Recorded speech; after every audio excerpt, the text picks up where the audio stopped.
Welcome to the Iron DPC Podcast. Stefan Hartman here. I'm joined with my friend Keith Ringuette. He's a PA as well. We went to PA school together in Massachusetts some years ago. Mm-hmm.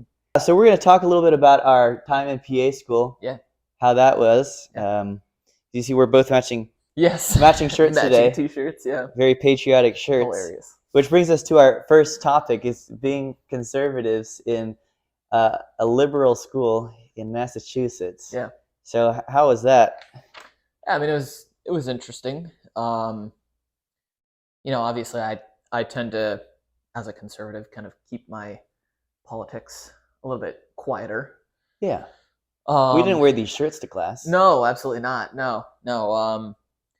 But obviously, I have my beliefs, and there were some happenings that, obviously, in being in Massachusetts, that I didn't always fully agree with, but you roll with the punches and focus on the goal. And it was an interesting time to be in PA school because this was when Trump was he in office or getting elected? No, he was running for office. I think he was elected our first year of school. Yes. So that was interesting because we were there trying to learn medicine, and I remember a lot of the lectures, they had like a negative spin on Trump. There's always like some mention about politics in our class. Yeah. I think what did it for me was, when they were sort of like ragging on the Constitution and stuff like that. I'm like, no, I can't do this. No. Remember that day when Trump won, and then an email went out from the school saying that they were opening up like psychology sessions, safe spaces and therapy sessions. Yeah, expanded therapy hours because of recent events. Recent events. Yeah. Yep. That happened. And what other? Oh, there was an interesting time. Remember that lecture we got? We got a PowerPoint presentation on white male privilege. Yes. Yep. I couldn't believe that was happening. Yeah. It was a PowerPoint presentation of all things. Yeah. Yep. And I was just sitting there, and I was just looking at this, and then I was like looking at you guys, and like we texted each other in the group chat, and I was like, "Is this actually happening?" Yeah. We couldn't believe it was happening. Well, I think the thing that bothered me the most is, my goals for being there were to become a PA, right? So my expectation when I'm showing up to class is we're talking about medicine, right? Yeah. And we're not infusing politics into our courses and things like that because it's inappropriate and it's not, it has no relevance to what I'm trying to learn here. No. But yeah, it was surely forced upon us for sure. It sure was. So. And then we went out into our rotations, and I felt like more of the same happened there. Like when I was there, I'd like be talking to someone, maybe like a doctor or someone, and they would just assume I was a liberal. They'd be like, talk to me as if I was against Trump. I thought he was an idiot, and that I was just obviously on board with that. Yeah. I guess because it was that belief is so saturated in that area. That area, yeah. Yeah, I definitely experienced that, on my rotations, and it was sort of a weird power dynamic, because obviously you have this preceptor that's grading you, right, on your performance, and you don't want any of that stuff influencing how they grade you. So, again, with the whole keeping it quiet sort of thing, right? Yeah. You just kind of grin and bear it. And bear it. Yep. But I feel like they knew that I was a conservative, and they didn't like me for that. Yeah. I felt a lot of that negativity. Yeah. Like, oh, that guy, he's a troublemaker. But we were trained to practice in the medical model. That's what we were trained to do as PAs. Yep. How to make the diagnosis. Yep. And how to prescribe the medication. But there wasn't a whole lot of natural alternatives taught. I felt like we kind of missed a lot of that stuff. Mm-hmm. It was mostly just like try to focus on matching the symptoms to the diagnosis and then to the pill, typically. And it was like just that. Right. Yep. Today, like hanging out with me, you're learning about glutathione, right? Right. We never mention glutathione in all our training there. Yep. No one talked about it. Yep.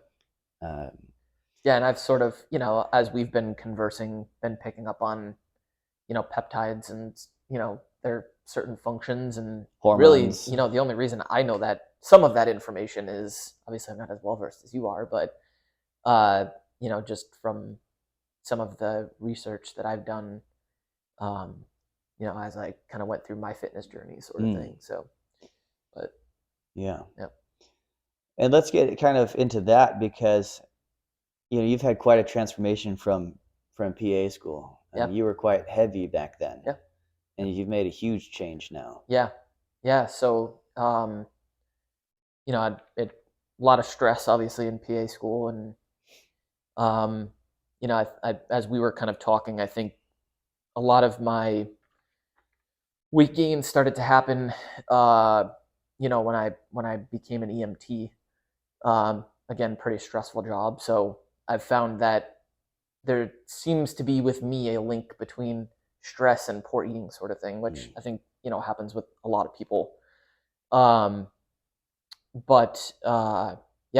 started as an EMT, and then, when I started in PA school, obviously a different form of stress, but stress nonetheless. And I think we were saying I had peaked up around like 240 pounds, but not like a good-looking 240. It was like, an obese-looking 240. And then, graduated school. I decided that, enough is enough, kind of thing. And, I just realized I was, fat and depressed, and just wanted to make a change, basically. So, I think some of that came from, my kids and wanting to be around for them as well, and also being a good role model for them, right? So, showing them that, like, this is how we eat, and, we have to make sure we incorporate exercise into our day, sort of thing, to live a healthy lifestyle, kind of thing. And so I just I did a lot of my own research, watched a lot of YouTube videos, on nutrition. We've been talking about a couple people that I had followed, like Lane Norton and, various other people. I actually sort of built my own workout routines by, oh my God, his name is slipping my mind right now, but the guy that owns Athlean-X. Oh yeah, Jeff Cavalier. Jeff Cavalier, that's He's right. Great. Yep. Yeah, great guy. Great videos. Yes. So I kind of built my own workout routines off of, some of his best and worst videos. I kind of found what worked for me and what I felt like I had a good connection with, my mind muscle connection with. And I kind of played off of that, and then just from there it was sort of progressive overload, and making sure that I ate right. Like we've talked about, I've sort of shifted to a more protein-centric diet and sort of backfill with fat and carbohydrate for energy and hormone production. And then the rest is higher history. Protein. Yeah. So ultimately, when I started this, we talked about, some intermittent fasting in one of the other videos that we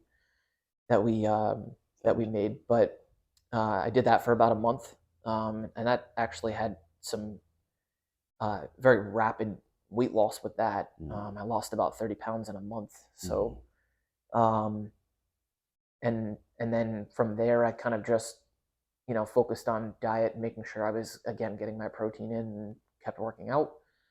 I think I dipped around 175 pounds. And then I, throughout the winter, kind of crept back up to 190. And then the winter bulk. Yeah, exactly. Yep. In a sense, I guess. But then, summer started. I started kind of going back through a cut again. So kind of, back into a calorie deficit. Was it more calorie reduction or cardio, or how did you do that? So I kind of did a mix of both. Okay. Yeah. So, we've also talked about, I use this app, My Net Diary, on my phone. So, you can kind of change your fitness goals and, figure out, depending on what you want to do. If you're looking to bulk, it'll increase your calories and then give you your macros, sort of thing. And the same deal with cutting, sort of thing. So, whenever I want to make a change, I just sort of change everything up to what my goals are. And it sort of makes the changes for me. And then sort of idiot proof from there, right? Just basically lift weights and eat food Yeah. and hit my goals. So There you go. Yeah, so I think right now I'm eating about 3,000 calories a day. Obviously not cutting anymore. I think when I was cutting, I was down to about 2,500 Okay. ish, and that's when I dipped to about 175. I've started a slow bulk, which I'll probably continue for like a good year or two. Oh wow, okay. Because I'm trying to put on some size Nice. now. But yeah, I'm around 3,000 calories right now. I'm up to about 185 pounds. Good. So yep, It's amazing. yeah. But talk to us more about what happened in Massachusetts in the pandemic. I saw what happened here in Florida. Yeah. How was it up there, and what did you do? Like, how did you respond to it? Yeah. It was interesting. It's obviously very restrictive, I think, as it was in most parts of the country, although Worse up north. Yeah, for sure. I mean, I think it depending on where you lived, Yeah. the length of time may have gone on for longer than other parts of the country. I know it was not quite as long down here, sort of thing. No. As some of the facts started to pour out about COVID, and we learned more about it. But yeah, it was tough. I was working in urgent care at the time, and I think we went from seeing probably 40 to 50 patients on average to like 2 in a shift. Oh yeah. It went down. It was wild. It was sort of the opposite of what you would expect, right? But they were telling everybody to stay home. They were. So I guess in a sense, for the most part, people were listening. But did you develop? Did you develop any protocols to treat patients for COVID? Were you able to prescribe ivermectin or hydroxychloroquine? No, I was not in my setting. Yeah. No. So, yep. So, yeah, a lot of the they kind of gave us warnings ahead of time that the pharmacies probably would not fill those scripts. Yeah. So yeah, I didn't really ever treat anybody with ivermectin. What did you treat them with? Did you do anything? So later on in the pandemic, when some of these biologics came out, oh sure, and the FDA approved them for emergency use, yeah. We've sort of started using those, which I know we've also discussed the efficacy of. But yeah, I think there's 2 that I know of that I prescribe anyway, or really? have prescribed. Which ones are those? Remdesivir, which is sort of like the one that most people know. Only IV? No, it's PO. Oh, PO. Yep, yeah, they have a PO formulation.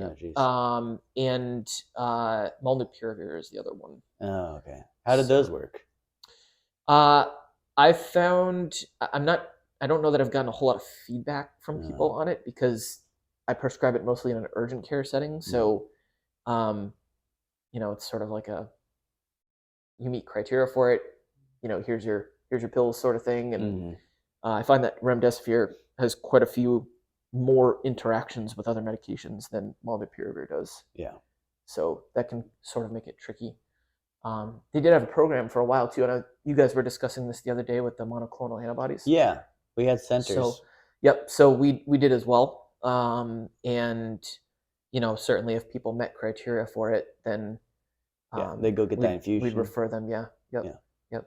Yeah, so, people were doing that all the time here. Yeah. They could just like walk in sometimes to these places and do it. Yeah. Yeah. So, yeah. So that's sort of been my experience with sort of treating COVID.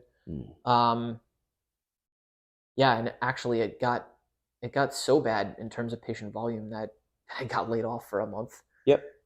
Which again is just like, it's very odd, like graduating from medical school, you're not thinking about, not having a job, right? Yeah. I mean, they cut out. Generally very good job security in medicine. There's no shortage of patients. Same thing happened to me. Get laid off. Oh, that dries up. No money. Sorry. Yeah. Yep. So thankfully, I had already had my current job, my cardiology job, lined up. to start Yeah. by the end of that month. So yeah, get kind of a little mini vacation, I guess you could call it. Mm-hmm. But yeah, so that's where I'm at right now And in then you cardiology. started in cardiology. Yep. And do they still make you wear masks up there? When did they get rid of that shit? No, they so we don't wear masks anymore. Oh, thank God. Yeah, thank God. They it was actually relatively recent Wow. that they finally did away with the masks. Like 3 years of that nonsense. Yeah. You know, more recent than I thought it would go on for. Yeah. But yeah, it was almost a weird limbo that we were sitting in, right? Like there was this period of time where COVID was already endemic, right? So everybody was getting it. Didn't matter what you did. You know, you could take all the vitamin C you want. You know, you could take all the zinc you want. You could, you know, stay in your house all day. You know, you could wear masks, whether it be a regular mask or an N95 or whatever. Didn't matter. You could put a plastic bag on your head, you know, like people were doing. They were. And yeah, it doesn't matter. You know, everybody's just going to get COVID at this point. So it is what it is. Yeah. I guess that's the approach that I've sort of taken to it at this point is pretty much everybody's probably going to get it. And, you know, I don't understand this weird, like, it's almost like you get shamed for getting it, you know? Like it's a virus. It exists, you know, like we don't shame people for getting flu. No. So why are we shaming people for getting COVID? You know, like it's just out there. Well, you got to stay home 2 days. Right. Jeez. Yeah. No one does that. Yeah. Yeah, and that's a whole nother thing. Right. So how do you like cardiology now? I actually love it. No, yeah. It's always kind of been a passion of mine. You know, for some reason, it just sort of clicks in my head. You know, like just the pathophysiology of cardiac diseases and sort of how to treat them. It just has always made sense to me. So, and what sort of patients get heart disease? Lots of patients. I would say we were kind of talking about this before, but you know, our obviously big populations are those with you know, diabetes and smokers. You know, those are generally the two cohorts of people that get cardiac disease. You know, and like we've discussed, my patient population tends to be a little bit sicker.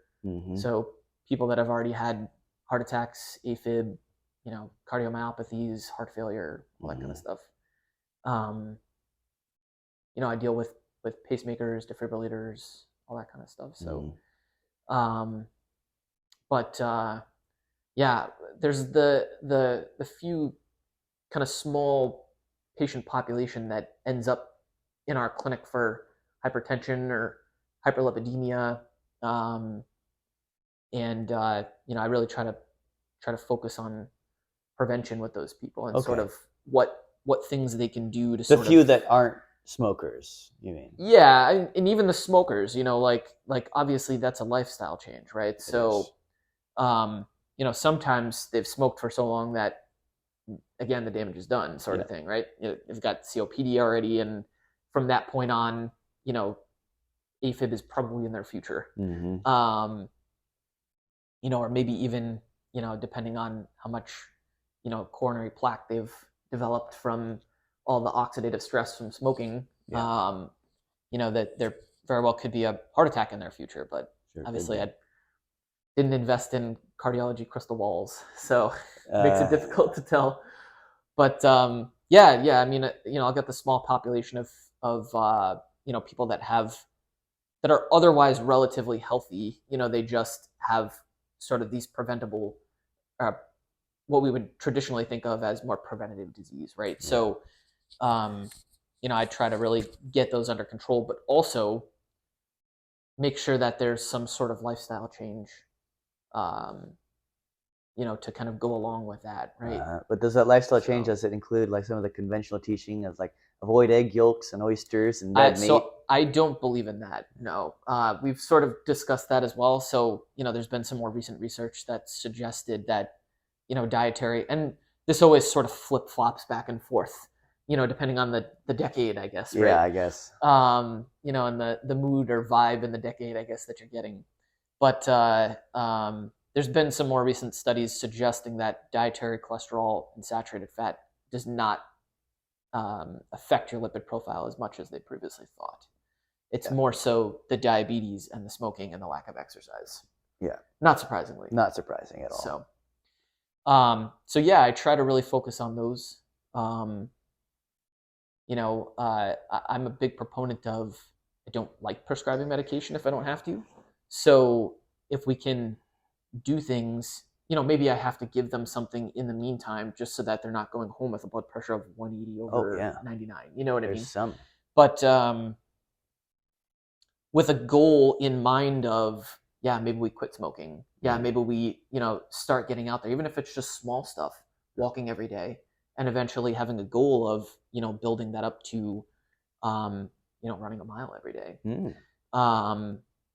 Whatever time frame that takes. I'm game for that. So, I think maybe this is a little controversial because I've heard you talk about it before too, but like limiting sodium intake and stuff like that. Do you guys recommend that still? And there's been some change in the American College of Cardiology as well. So the recommendation actually, I think, if I recall correctly, fell to a Class C recommendation, which is like on the lower, the Class A is like, you should do this kind of thing. So it's sort of a lower end recommendation. Yeah. So even now they're saying for some heart failure patients. So now obviously that's sort of anecdotal, right? So like I tend to take that on a case by case basis. Yeah. If somebody comes into the hospital after having just eaten, a bologna sandwich and hot dogs and all that kind of stuff, or they just went to McDonald's and they're full of fluid, it's a pretty safe bet that salt was probably the driving factor in that, particularly if that was really the only thing that changed. And all the carbs. Right. They eat that a lot. Yeah. Now, have you started seeing more vaccine-related heart injuries? Yeah, so I've seen some of it. I don't. So recently, I've been in the clinic a little bit less, more so hospital-based, just because of kind of shifts in staff, sort of thing. But what do you see in the hospital? Heart failure, AFib, MIs, all that kind of stuff. The typical kind of bread and butter cardiac stuff. Basic stuff. Yep. But have you seen a change with the vaccines? Is there more strange cases that are kind of unexplainable? I mean, I think they generally have a pretty good explanation, right? Like we're usually able to figure out if somebody's got myocarditis and then narrow it down to, like I got a COVID vaccine or like I just had a virus kind of thing, I actually have seen cases of, I have a young kid actually, 18, that has a viral myocarditis that we're sort of working on right now. So, but I've seen cases as well of, kind of vaccine injury and myocarditis related to that, which they say for the most part is a benign condition.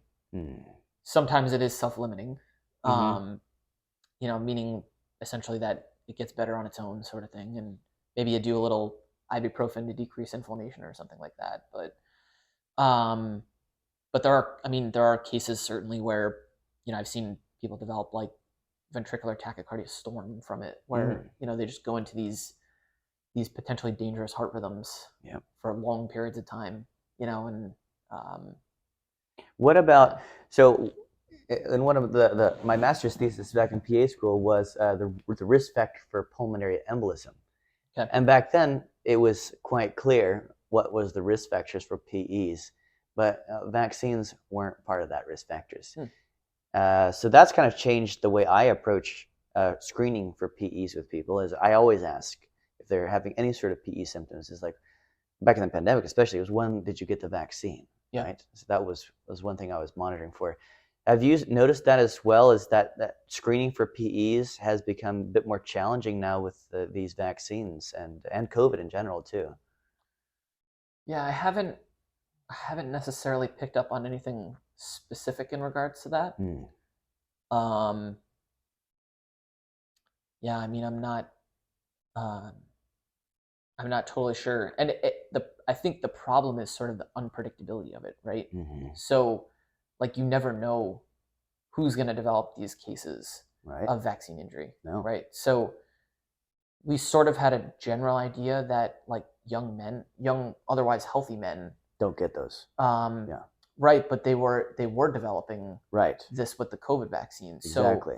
So Before they didn't get that was part of my research is like young men typically don't get these things. This is right, one like million. right, Right. right. But then you're like, oh wait, you got a young guy with chest pain and shortness of breath.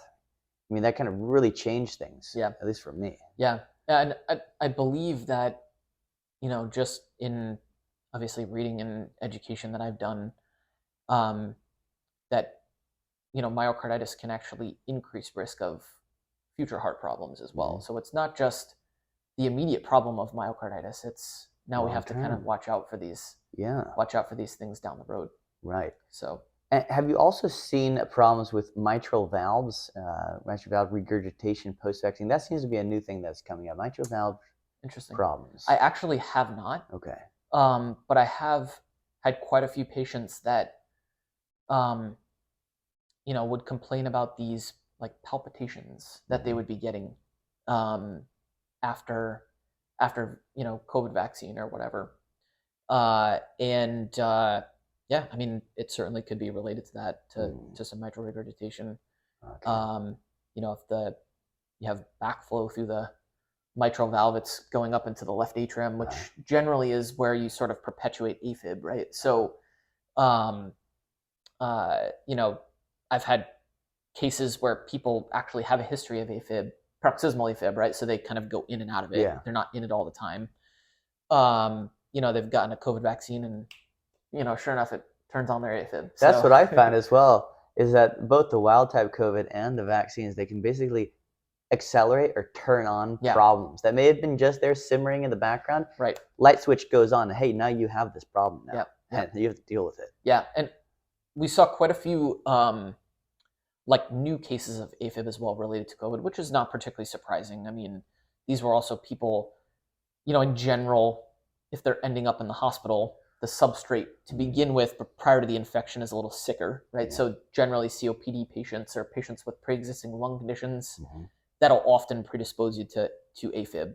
But compound infection, fever, other things on top of that, you're kind of creating a perfect storm in a sense for developing AFib. Yeah. So, yep. What else? Oh yeah, one other thing I wanted to get to was how your stance on vaccines has changed. Because back in PA school, I remember you were pretty like adamant, like how vaccines were like basically the best thing ever. Like everyone should get it. And... Yeah. I think I still stand relatively firmly by that, but with a caveat, right? So, and some of it is a little bit sort of, politically motivated as well, but to be fair, but I do think that obviously vaccine injury is a serious consideration as well. I guess my stance on it is it's a choice, right? So, ultimately it's up to the parents to decide what they think is appropriate for their child. And I don't necessarily like this sort of like shaming of people for not getting vaccines that they don't think are appropriate. Right. I think what really sort of drove my change was how hard they pushed these COVID vaccines, but also, some of sort of like just the changes that had been happening in society because of it, right? So, you saw people basically being barred from participating in whatever, work, school, even something as simple as, meeting a human need, like going to the grocery store to get yourself food. Wow. Like it was all sort of beginning to become based on your vaccination status, right? And to me, that was just a big no-no. That just sort of shifted my thinking to, well, maybe this isn't, entirely, for the greater good. No, it's for control. It's exactly. So, and there were other things that sort of made me think along those lines as well. Like as more data was coming out and we were sort of realizing this maybe wasn't as bad as we initially thought it was. Obviously quite a few people died, so I don't want to sort of understate the seriousness of it, but it sort of has taken this course that viruses will typically take. Yeah. Where you see a virus over time get more benign in terms of its virulence, but better with spreading, right? Mm-hmm. So, which is just evolutionarily a normal thing for a virus, right? It does. Good viruses don't make people sick and they spread very easily, right? That's how it replicates itself. So if you have a virus that kills off its host population before it can spread, it's not going to survive for too long. Yeah. So, but this, as we found out, it was a bioweapon created in a lab. Right. So probably a little bit different than your average virus. Right. Designed to potentially be more lethal for certain populations. Right. Yeah. And that is a whole other thing that we could probably make an entire podcast about for hours. But it's I think a lot of, again, my shift in sort of my, particularly with like, I still stand firmly by, scheduled vaccinations. I think they're important and they have changed society for the better. Do you still think of like the way we were trained in pediatrics is like, they're going to be on point, you know, this, you have to be on the program? No, I don't necessarily buy into that. I think, if people, your immune system is going to respond, right? So I think that, if people want to sort of change the schedule up a little bit and like, vaccinate, based on how they feel comfortable vaccinating. I think the more important thing is just getting them done, I got them done so that I could go to PA school. Yeah. That's when I got mine done. Gotcha. I was like 17, 18. Yep. Preparing to go to college. I was like, damn it, I got to get these things. Yeah. So that's when I kind of caught up on mine. Yep. Did your vaccine catch-up schedule? Did my vaccine catch-up schedule when I was like 16, 17, 18. Yeah. So I don't know if people are wondering this question, but like I am COVID vaccinated, so they got you. Yeah. They got me. Yeah. Yep. So sort of made it contingent on my job, and I need money. So it was really tough up there. Like they had no protections for people up there. In Florida, we had a couple more protections from our governor. Yep. And they tried to push it, and they tried to make it seem like you needed it, but all you needed was a religious exemption. Yep. You didn't even need to be strictly religious either. Yeah. Well, I think a lot of what people struck, because people certainly did try that up north, right? Like and I mean, certainly, like I don't have a problem with that. Like people, even if they don't necessarily follow that religion, like I still think that it's just a choice. Like maybe the vaccine is not for everybody, sort of thing, and that's perfectly fine. At this point, you're just as likely to get it if you're vaccinated and if you're unvaccinated. So really, your vaccine status makes no difference. It makes no difference. But there's a lot of people who still believe it. They'll come into urgent cares and they're like, "Why do I need a COVID test? I'm vaccinated. I'm quadruple boosted." They'll tell you that. Yeah. Yep. It's like, no, you'll still COVID test you. You're positive for COVID. They're like, what? How is this possible? They got their free pizza card in their pocket, and they're stamping away with their numbers of COVID vaccines. Yeah. No, you got COVID. Sorry, buddy. Yeah, it happens. And like I said, I think that's why I've adopted sort of this view of everybody's going to get it. It is what it is. Yeah. So, hopefully y'all heal healthy from it and recover just fine and don't have any residual effects. But you know, everybody's going to get it. So it doesn't matter whether you're vaccinated or not. So yes, I've gotten 2 and a booster because that was what was required of me. Dang, I got you good. Yeah, they did. Yeah. So I have not gotten any further boosters because they have not required anything. So no more. Yep. So, and like, I guess my approach to it is I've also made a huge lifestyle change, right? So I'm eating much healthier now, hopefully a little bit less pro-inflammatory, right? But, you know, certainly I have a cheat meal here and there. No, of course. And obviously working out and, you know, taking some kind of supplements to help with you know, kind of everything. Aminos, vitamin D, health. You're taking a couple good ones now. Yeah. Yep.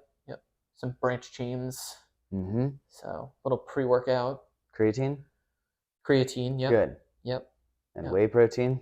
I do. So I actually like to incorporate whey protein into my cooking a little bit more. Yeah. So, you know, I'll do things like oatmeal in the morning, right? And just kind of put a scoop of whey protein in there. Okay. Or like I'll make whey protein pancakes kind of thing. Sure. It's become a recent favorite of mine. All right. So, maybe not more because you got the gluten tendinitis. I know. Yeah. Yep. So. But now you know the secret of peptides. I do. Yes. So. Yeah. It's a very magical fix. Yeah. So. Yep. But yeah, I think it's great what you're doing down here, and you know, I hope that you continue to be successful with it. And yeah, people love it. Yeah, it's helping a lot of people. Yeah. Good. All right. Anything else we need to cover? I don't think so. All right. I think we should do more of these though. Good. Do some talks on lipids and all that good stuff. Oh, lipidology. Maybe we'll review your labs. How about that?